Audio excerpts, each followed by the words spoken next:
Hey guys, it's Mitch here from retrostitchgaming, back again with another Hidden Gems list, and this time I'm going to be doing PlayStation 4 Hidden Gems. I absolutely love the PS4. Collected really heavily for the PlayStation 4 we've got over 120 games-ish now, I think, for the PlayStation 4, so yeah, quite a lot of games to choose from, and obviously we're going to be picking some of the games out that people may have missed. Hopefully you'll find at least one new game on this list. So yeah, without further ado, let's get into it and cue the intro.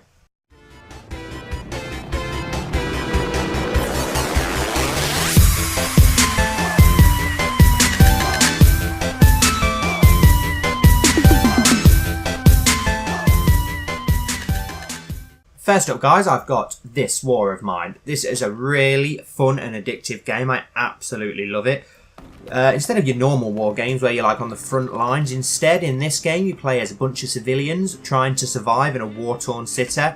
Very addictive, as I said. You have to go out scavenging for parts at night. You have to make some really hard decisions that can be quite questionable at times. But yeah, I highly recommend you check this one out. This War of Mine is a survival-themed strategy game where the player controls a group of civilian survivors in a makeshift shelter in a besieged, war-torn fictional city. The main goal of the game is to survive the war with the tools and materials the player can gather with the characters they control. Most of the characters under the player's control have no military background nor any kind of survival experience and will require constant intervention by the player in order to stay alive. It is the player's responsibility to maintain their character's health, hunger and mood levels until the declaration of ceasefire, which occurs after a randomised duration. During the daytime, hostile snipers will prevent the survivors from venturing outside, thereby offering the player time to craft tools from gathered materials, trade, upgrade the shelter, cook food and heal the survivors. At night, the player is given the opportunity to venture out and scavenge nearby areas for valuable resources for their everyday survival. During their adventures, the player-controlled survivors can encounter other NPCs, survivors of the war, who they can choose to help with gifts of food or medicine, or you can even be a complete bastard and rob and kill them. The player can also build a radio inside their shelter, which will provide useful information such as weather warnings, updates on the city's economy, and news of ongoing war efforts to help the player plan appropriate shelter upgrades and scavenging missions. Next up guys, I've got Dragon Quest Builders. I absolutely love this game. It is a ton of fun. It combines like your classic Dragon Quest with Minecraft, which is a weird combination, but it works so well. It's also available on the Nintendo Switch. It's probably my favourite way to play it because I like to play it on the go and handheld. The graphics in this are so beautiful as well. I love the colourful Dragon Quest Dragon Ball styled graphics. Yeah, I really enjoy this game. The game is set in Alefgard, the world of the original Dragon Quest. The game is based on a parallel ending of the Dragon Quest game. Before the final battle, the hero accepted the evil Dragon Lord's suggestion, where each rules half of the world. The deal turned out to be a trap, leading to the hero's defeat and allowing the land to be dominated by monsters. With time passing by, a new builder, you, appears to revive the desolate world for the next hero. You must gather material all over the world in order to rebuild the land from scratch. This part of the game is pretty much what's like playing Minecraft, but with really beautiful visuals. Monsters such as slimes and dragon from the original Dragon Quest appear in the game. The player has a health bar and must eat food over time, similar to Minecraft. The game also reminds us a lot of Dark Cloud, an awesome PlayStation 2 game we've spoke about before on the channel. This is such a fun and addictive game. It takes all the endless creativity you get from Minecraft and throws in all the quests, monsters and general JRPG goodness from the Dragon Quest series. I mean, what's not to love about that?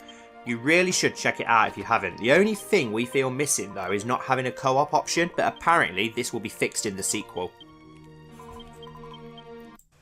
Next up I have Little Nightmares.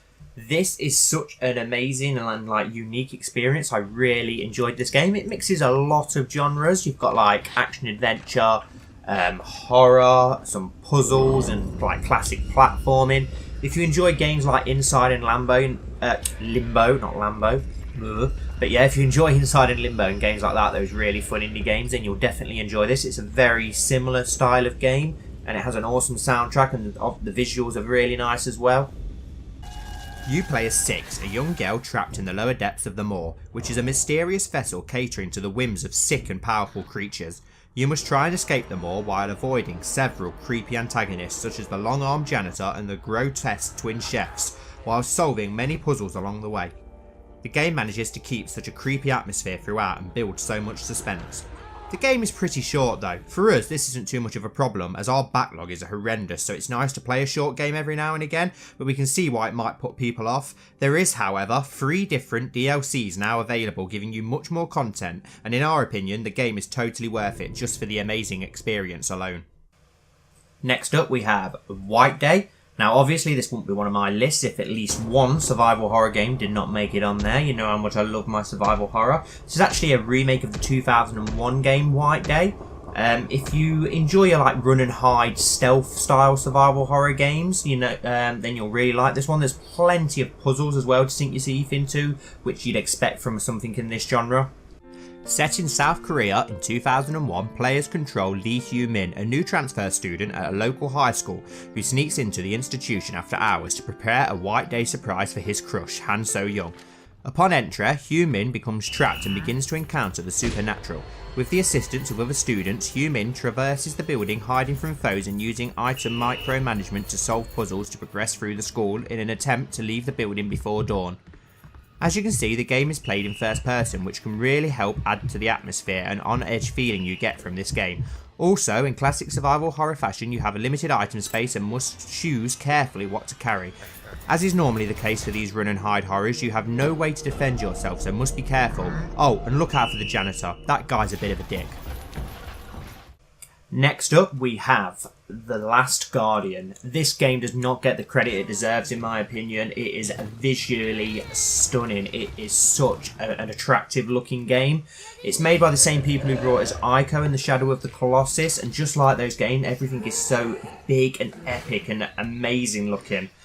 And it captures that really like lonely atmosphere that the Shadow of the Colossus has. It's probably not as good as the Shadow of the Colossus because that is such a masterpiece, but it's still an epic game and one hell of an experience.